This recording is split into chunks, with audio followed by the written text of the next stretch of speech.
Walking chip inside her head gets switched to overload. In 1979, the Boomtown Rap single "I Don't Like Mondays" was #1 in 30 countries worldwide. Tell me why I don't like Mondays. Tell me why I don't like. The song was inspired by this 16-year-old girl, Brenda Spencer.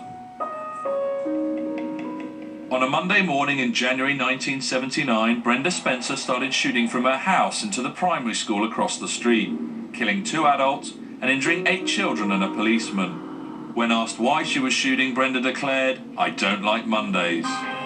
26 years later, Brenda Spencer is entitled to parole. We were granted exclusive access to her hearing and discovered that behind the eerie detachment of her original statement are now dark allegations about a seemingly ordinary suburban family. Brenda Spencer's father still lives in the house from where the shooting took place, but he has never spoken about the events of that Monday morning in 1979. Brenda's estranged mother has now broken her silence and told us that she thinks her ex-husband is responsible for the events of that morning. I feel that her father should be where she is and not her.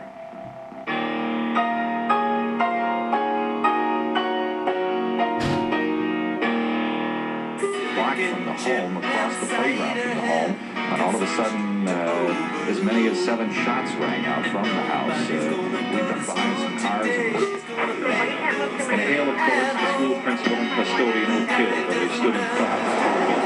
Police. No reasons, 'cause there are no reasons. What reason do you need to be shown? Tell me why I don't like Mondays. Tell me why I don't like Mondays. Brenda Spencer was a teenage schoolgirl who lived in the very ordinary San Diego suburb of San Carlos, California. After her arrest, Brenda pleaded guilty, and so her bizarre Monday statement has remained the only explanation to what was America's first ever school shooting.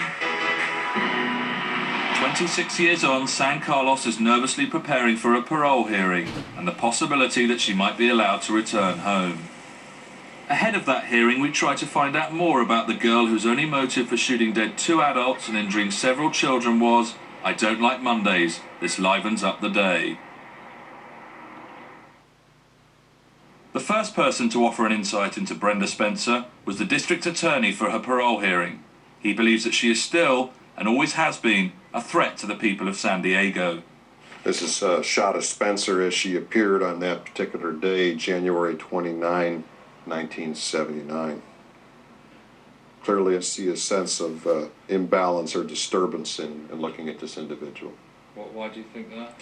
It doesn't look like a typical 16-year-old person. I think if you look at the eyes, you see, so at least I see some sense of emotional disturbance going on. Certainly she was the grandmother of schoolyard shootings, and later the paradigm came or has become that mad students go in and shoot up the schoolyard, shoot up their classmates. She started it all.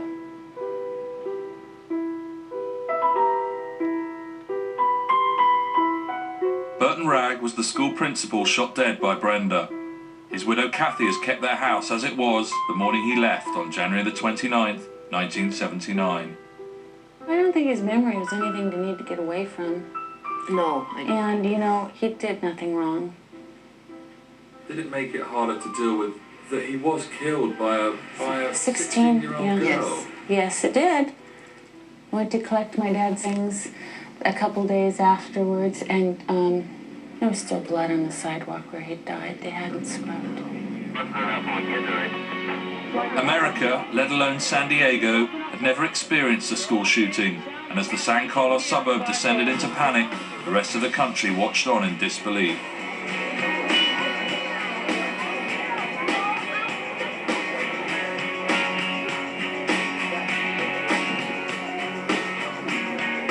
Can you tell me what happened? That's all right. Then I got shot, and then I went in the nurse's office, and I was bleeding a lot. I was just laying there dead. The bullet that went through her wrist didn't harm anything, didn't hit the bone, or we're just praising the Lord. So terrified. It was a very, very horrific event. My mom just thanked Jesus Christ because I was still alive and I am still alive. Certainly it affected my life. I mean, something that's that traumatic, of course, would of course affect your life. Basically, it was the end of my career. It's prevented being able to hold a decent job for a long time. I mean, I still dream about being a police officer and being out on the street. If I could, I'd go back to work tomorrow. 26 years on, the survivors remain emotionally scarred by the events of that Monday morning. For them, this 16-year-old girl is still a frightening figure. She's evil looking to me. And she's got these glasses and that long red hair. Just creepy. Yeah. I don't know, someone from like a horror flick. Yeah. I mean, I've never heard her voice. I've never heard her talk. But just, she's eerie looking. My niece and nephew, when they got to the age where they could understand this, they've always wondered, they know Grandpa. Their question to my brother was, is she going to come and kill us too? How would you describe Brenda as a little child? She was very active, and she was always happy and a good child, well behaved, never had any problems in school. Brenda's parents divorced when she was just 9, but she, along with her brother and sister, stayed with her father. Dot Spencer has avoided talking to the media about her daughter, but agreed to an interview on condition it took place in the privacy of our hotel room.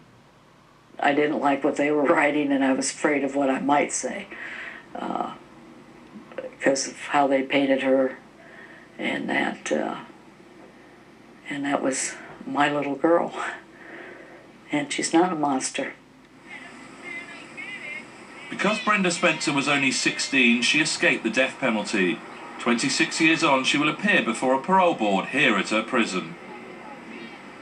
The American media remained fascinated by its original school shooter, and with tensions running high ahead of her possible release, ours was the only camera allowed into the hearing room.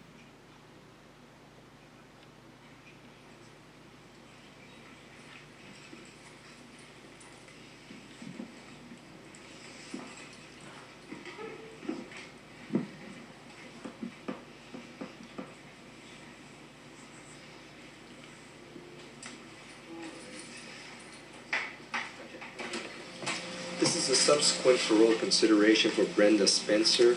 Madam, would you raise your right hand? Do you solemnly swear to tell the truth, the whole truth, and nothing but the truth? Yes, I do. All right. Inmate repeatedly fired a .22 caliber rifle. When asked about the motive for the shooting, the inmate told her, "I just started shooting for the fun of it. I don't like Mondays. This livens up the day." How you feel about this? You've been in prison for quite a while. You killed 2 people. Again, you wounded 9 others. How do you feel about this? I'm very deeply sorry I did it. And I didn't have a right to do that to those people.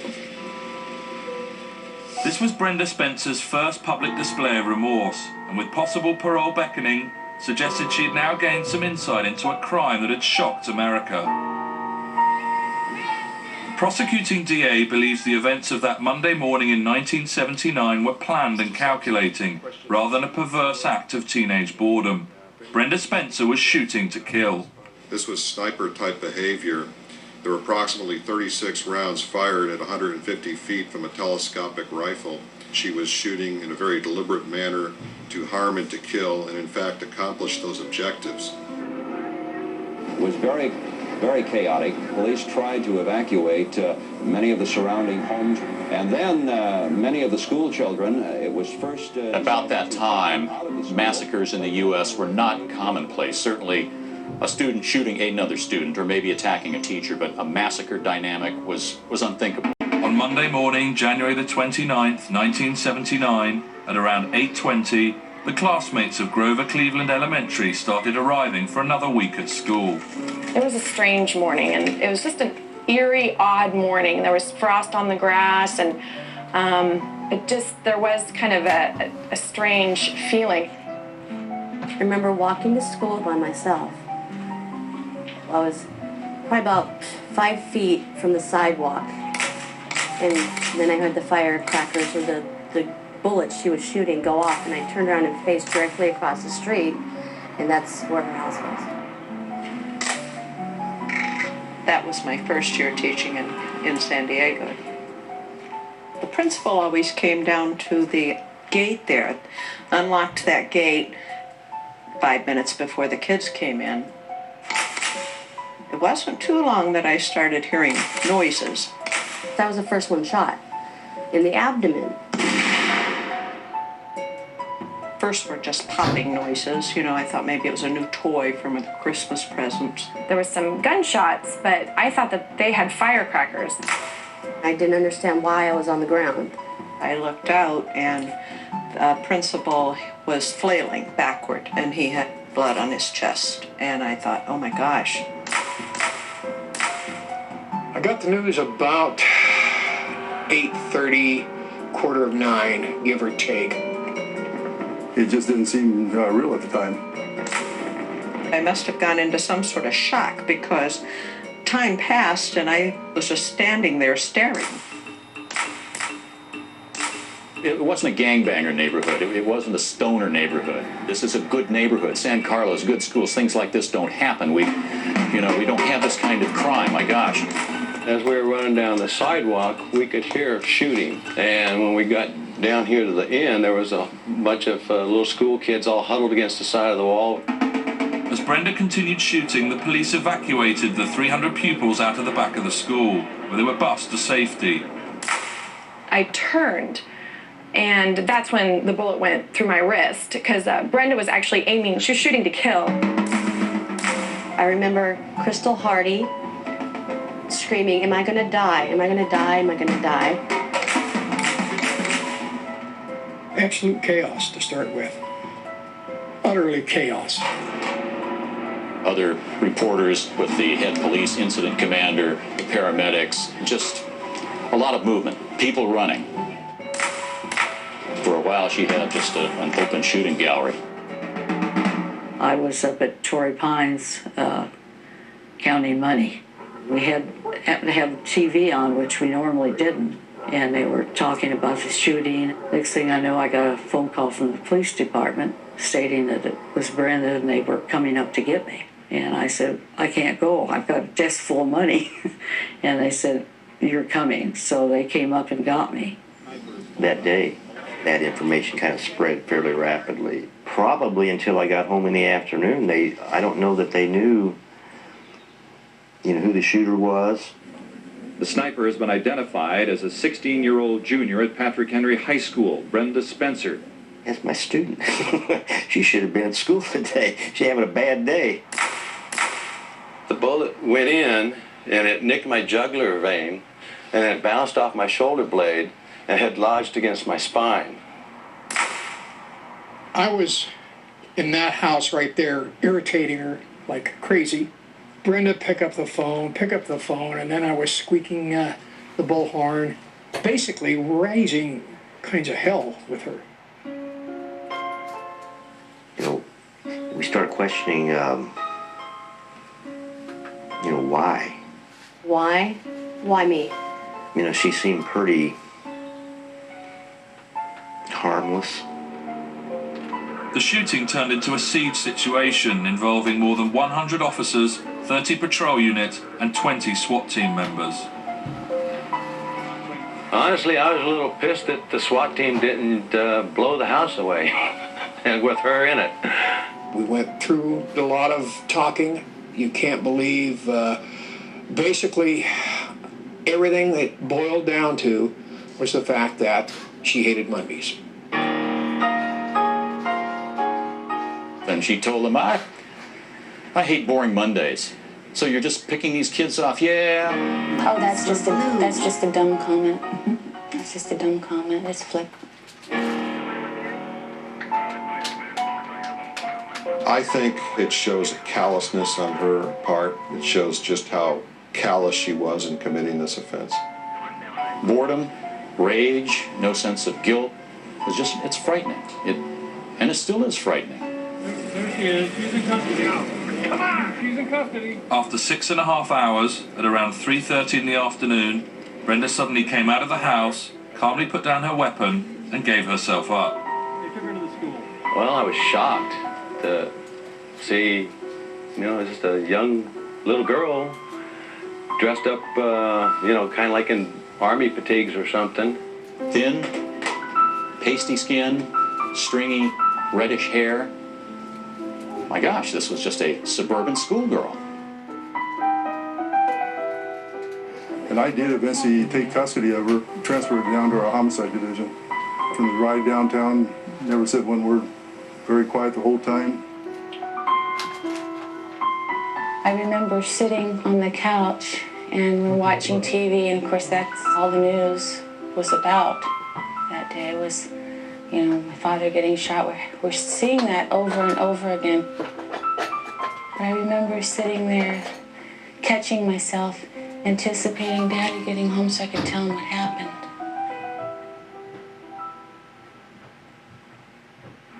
Since late last week, the rumor has persisted a deal would be made between the attorney for Brenda Spencer. The seriousness of Brenda Spencer's crime meant that although only 16, she would be tried as an adult. A deal was struck. By pleading guilty to 2 counts of first-degree murder and assault with a deadly weapon, she was given 25 years to life, with the possibility of parole.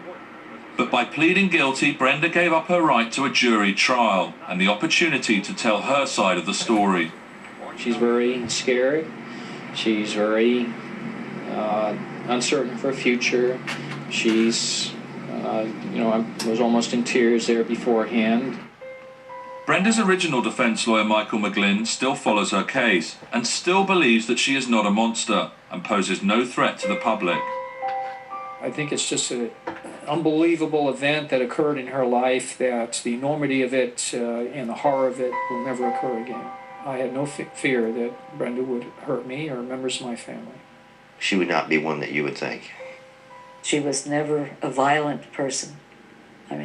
Never beat up on the kids in the neighborhood or anything.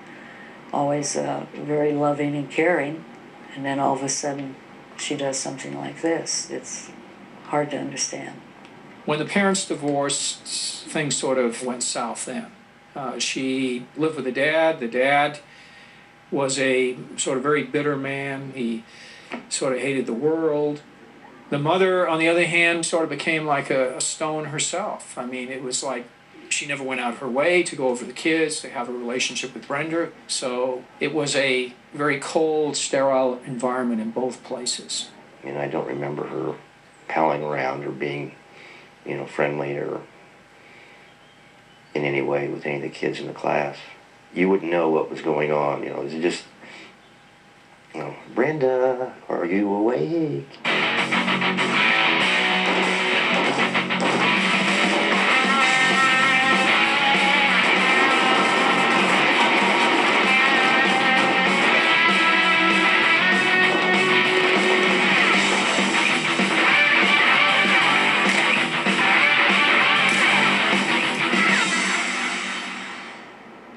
This is the rifle used by Brenda, and because it's lightweight and easy to operate, it is the weapon of choice for school shootings in America.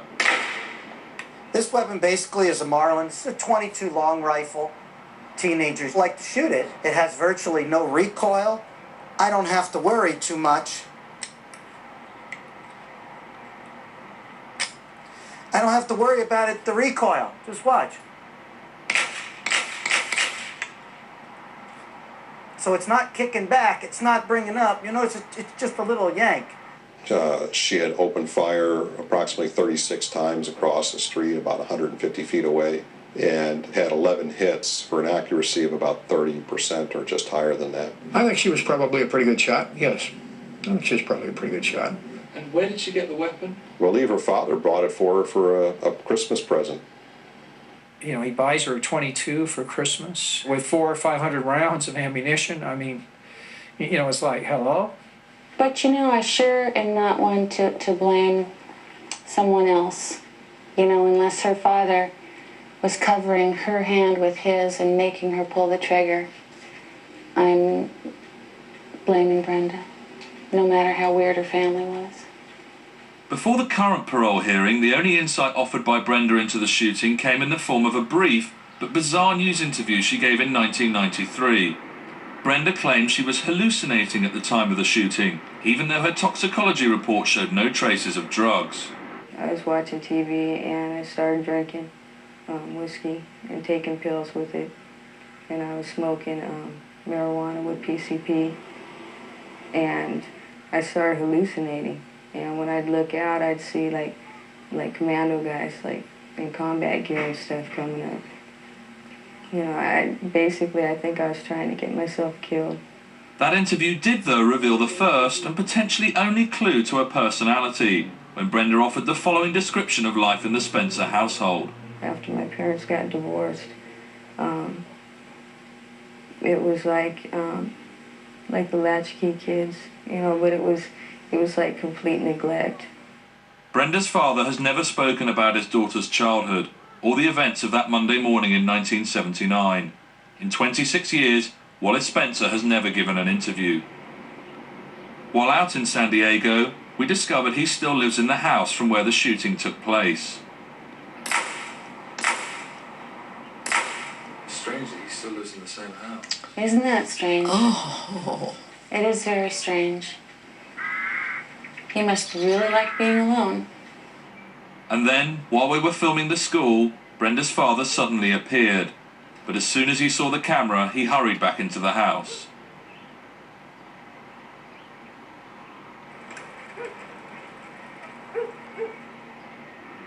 Brenda's defense team believes that away from the Spencer house, she has become a different person.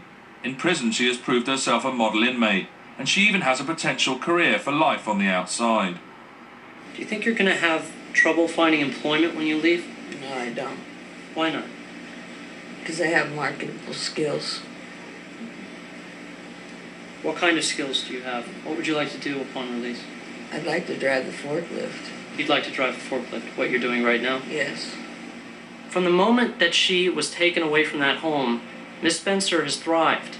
She spent the last 26 years of her life improving herself, not just to comply with the board's recommendations, but to gain marketable skills and to try to ensure her success once she is released. The fact that she's done so well in an institution, I think, speaks volumes about her. If Brenda was an out-of-control, dangerous person, you know, you would have seen more evidence of that in the last 20 years. You know, maybe she goes to the bathroom one time, washes her hair when she's supposed to, and walks down the hallway without harassing somebody. Fine. A model prisoner does not a citizen make. I want to say the human side, the compassionate side says, let's let her out. 27 years. It's time to go. The police officer side, and of course the retired police officer side, says, hey, let her die in prison. What would be your reaction if she did get parole next week? I'd get my guns out, I'd put them back together, and I would load them. And I would start carrying a weapon again.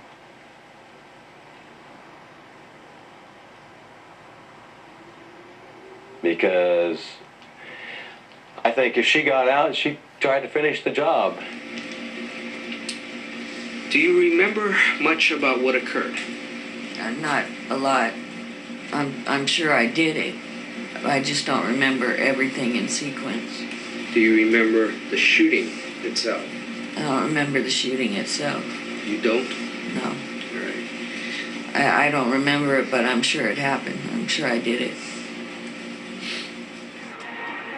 Brenda's state of mind does remain potentially fragile. 5 years ago, she tattooed herself with a hot paper clip.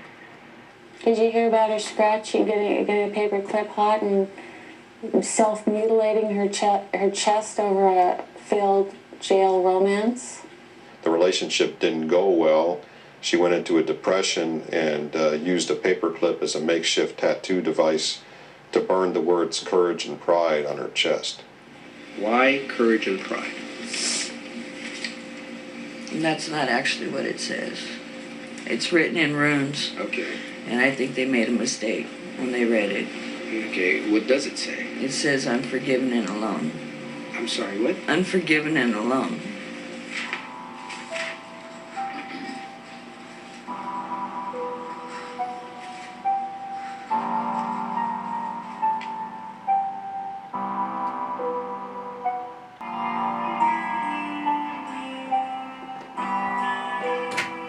The only way of finding a way back to the 16-year-old girl who started shooting on that Monday morning in 1979 was to do what no one else had managed to do: speak to Brenda's father, Wallace Spencer.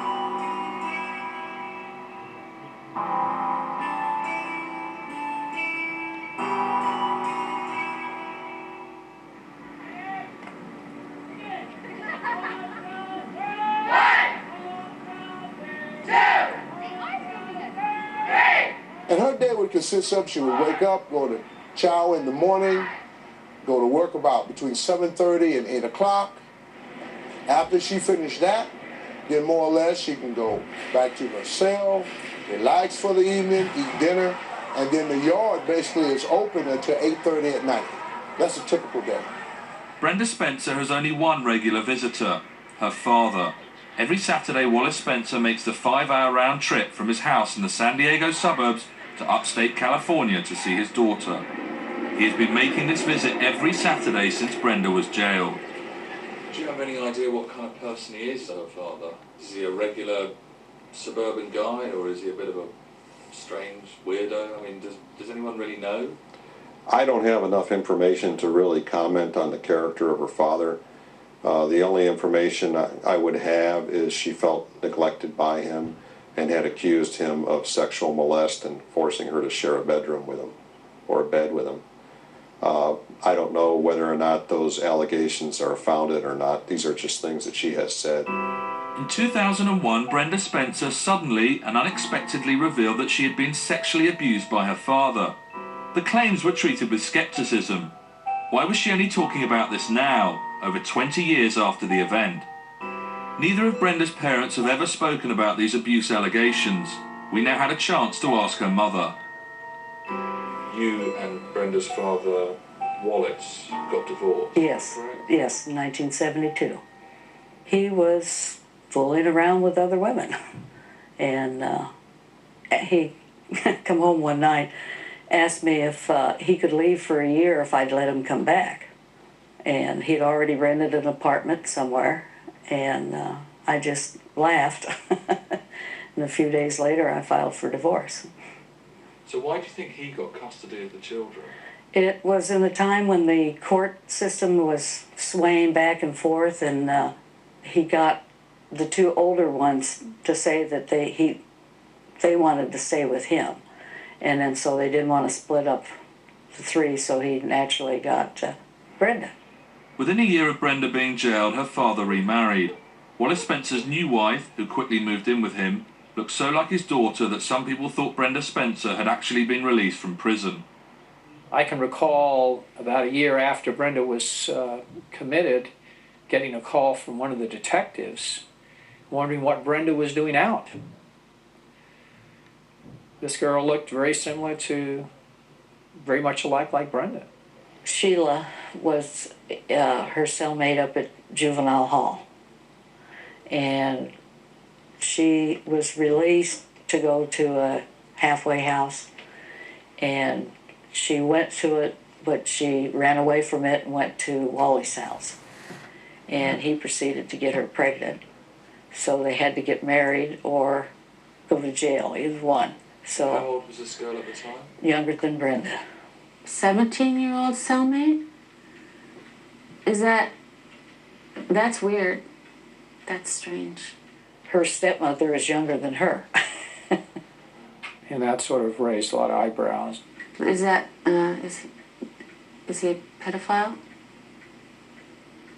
Who knows? And so they got married and had a daughter, and shortly after that, Sheila left the daughter with Wally.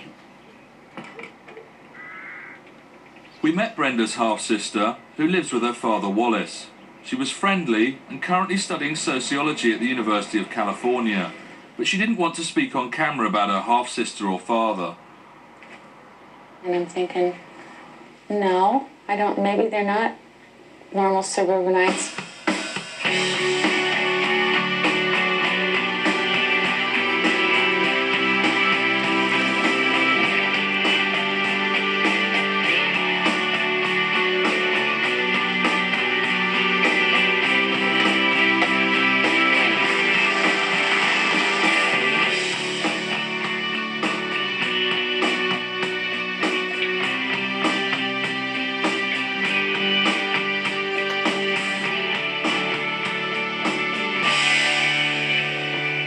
We know, I mean, one of my experts did get out of Brenda that she had shared the same bedroom with him for quite some time. But he also mentioned, and she mentioned, that she would come in and sort of fondle his hair. Were you ever aware that they used to share a bed?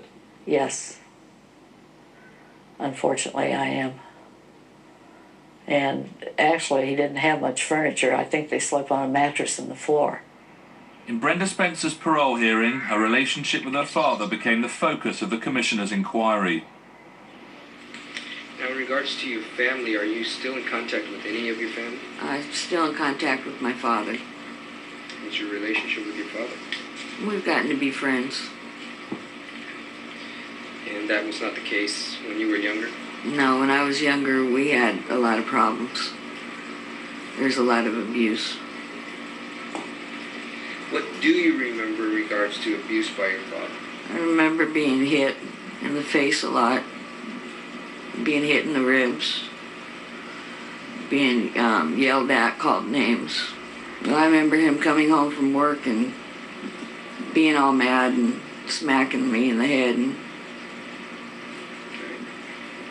I don't know, different nights when he would just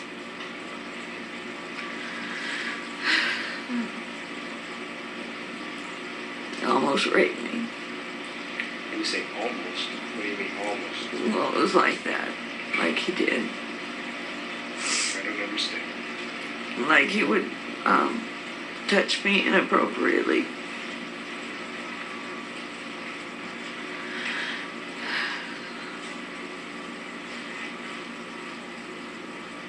I don't know how to say it.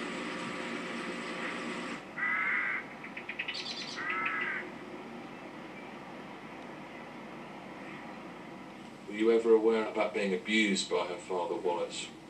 No, I wasn't. I had suspicions after they moved over there and that, but she would never really tell me.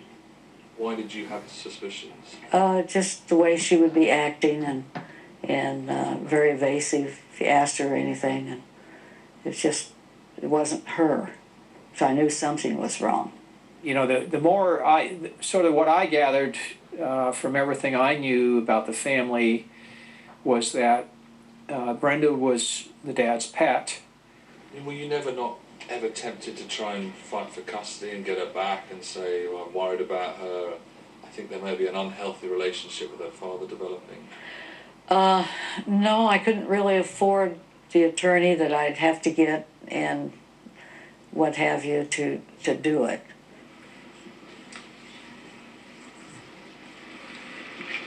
Obviously, your father was given custody of all the siblings. Did you get to see your mother much? Not a lot. What was your relationship with your mother at that time? Well, sometimes I'd stop by her house, but she didn't much seem to care to see us or anything. No, that's not true. I see her maybe once a week, and then she'd come over and spend a part of the weekend with me. And I'd come home from work, and she'd be sitting at the door waiting for me to come home.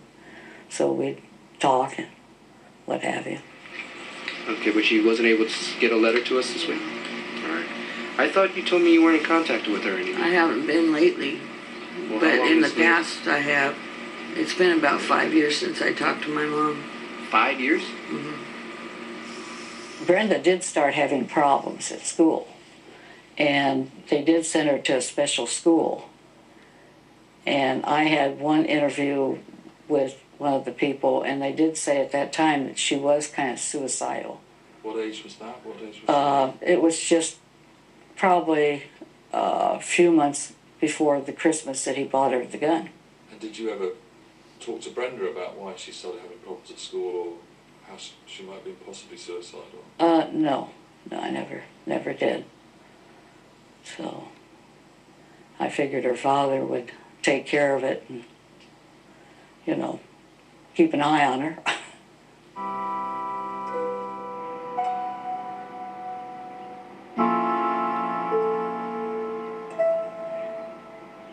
Brenda's father, Wallace, was inside the house, his van parked in the driveway. But when I went to the house, he told me to go away and leave him alone. Since the day of the shooting on the 29th of January 1979, Wallace Spencer has remained silent. We delivered a handwritten note through his letterbox explaining that we had been at his daughter's parole hearing. Unexpectedly, and much to our surprise, he agreed to speak to us on camera, but only if the interview took place in his garden and we didn't enter the house. It was a strange experience. Just as we were about to start the interview, children started coming out of the school across the road.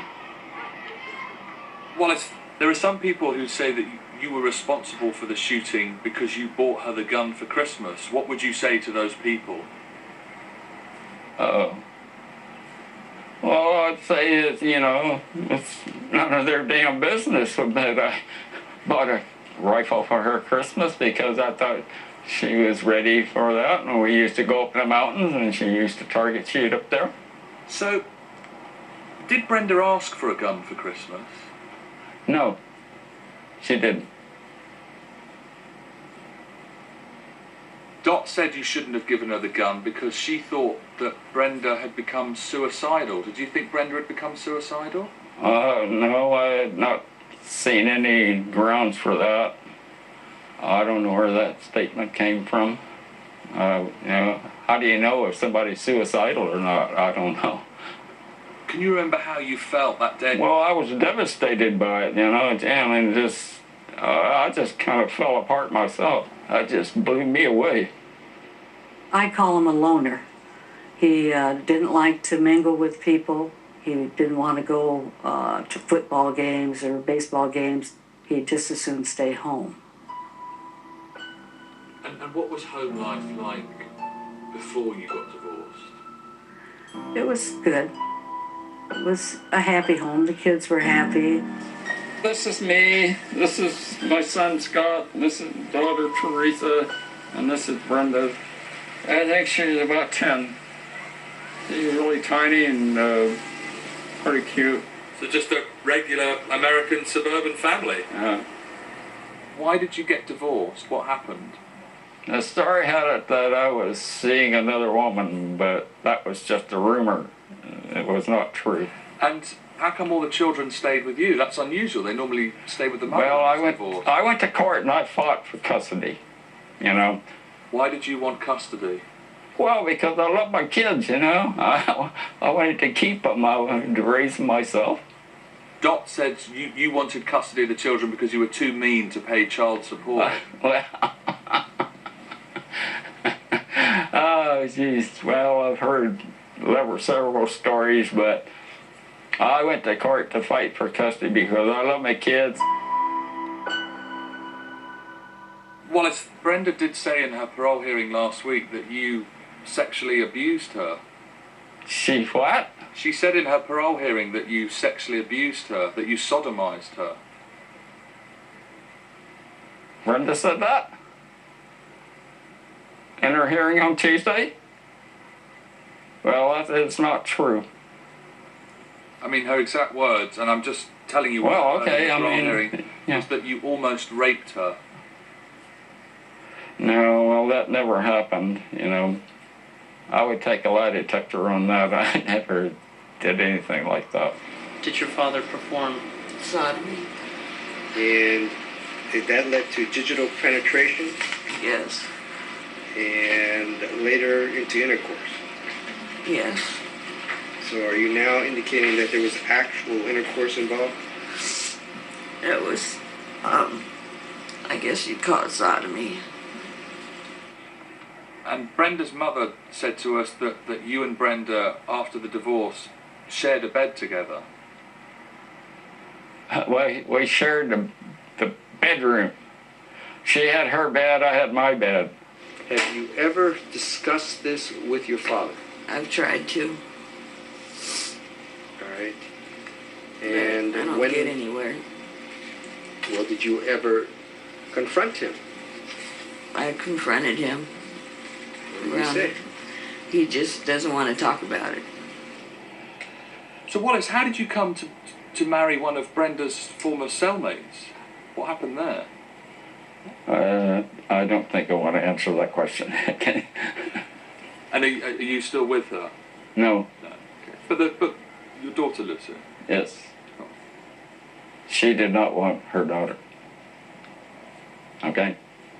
And that's the only statement I will make.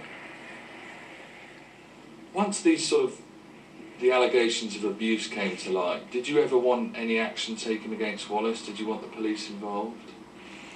I would have liked to have him, yes. But there wasn't enough evidence to do anything. But I would have been very happy if they had done something.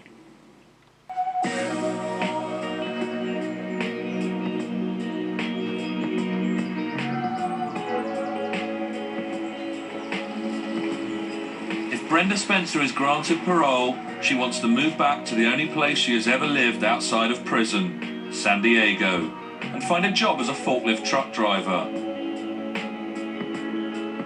The 43-year-old Brenda believes she is a different person to the 16-year-old girl who didn't like Mondays.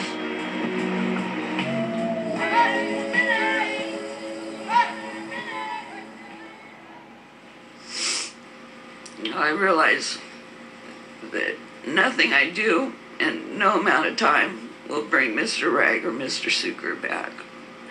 And it won't erase the fear and stuff that I've given to those kids and Mr. Rob. I just want them to know that I'm very sorry. And I don't know how to make it up to them.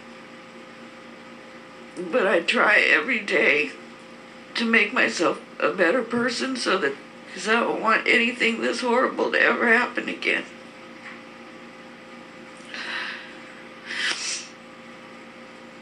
Do you think she should have got the death penalty? Sure.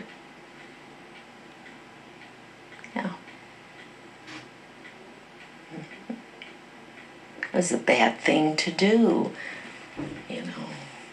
goodness. But I think that's how I feel. Or be incarcerated forever, that sort of thing. She must live. But what a life. Her term, 25 years to life, kind of was scary because when it happened 25 years ago and she received that sentence, I thought, I'll be so open. It'll be different. It's not.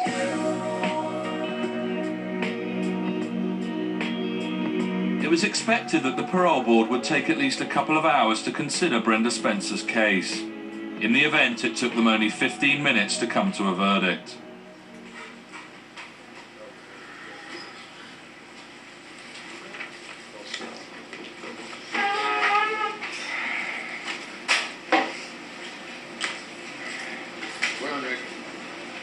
We have all returned. At this time, the panel has come to a decision. The motive of the crime was inexplicable or very trivial in relationship to the offense. Unfortunately, this world is filled with things that should never happen to children. However, that does not allow them to perpetrate violence on others.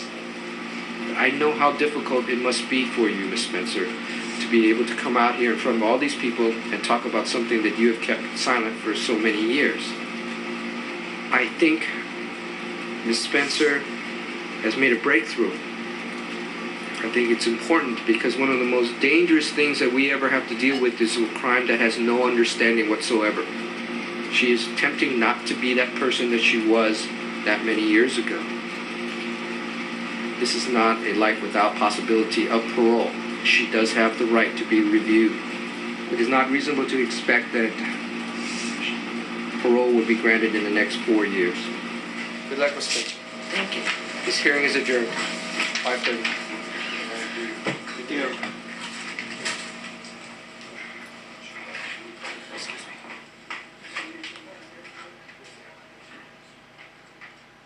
This is News 8 at 6:30. Parole board has decided Brenda Spencer should stay behind bars for at least 4 more years, In despite one of the most highly publicized crimes. So it will be 2009. I'm Bob Banfield reporting live. NBC 739. Do you ever feel at all responsible for what happened on that day in 1979? Somewhat. If I thought if I could have held the family together, if he hadn't been out, fooling around, and maybe if I'd been more tolerant and let him have his little fling for a while, and that we would have stayed together, maybe it wouldn't have happened. So I do feel a little bit responsible. I don't feel responsible for what she did, but I still love her. She's my daughter, and I go see her every Saturday if I can. I feel that her father should be where she is and not her, for buying her the gun and what have you. I want to live long enough to see her out of there, and I just like to know that she's okay and can take care of herself when she does get out. So. But you can't explain why she did it. I have no idea. I can't explain why she did it. I don't know.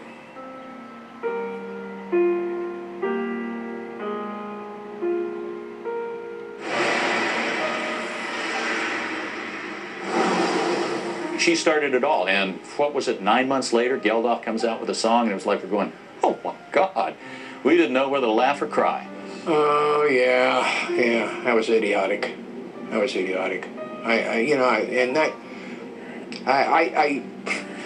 I used to work Mondays, and they almost always used to play it at about 2 o'clock on Monday.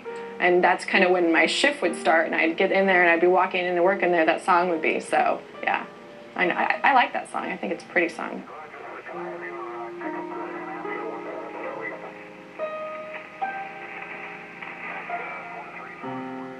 Oh, I knew that the song was more of a comment on what society can make you feel like.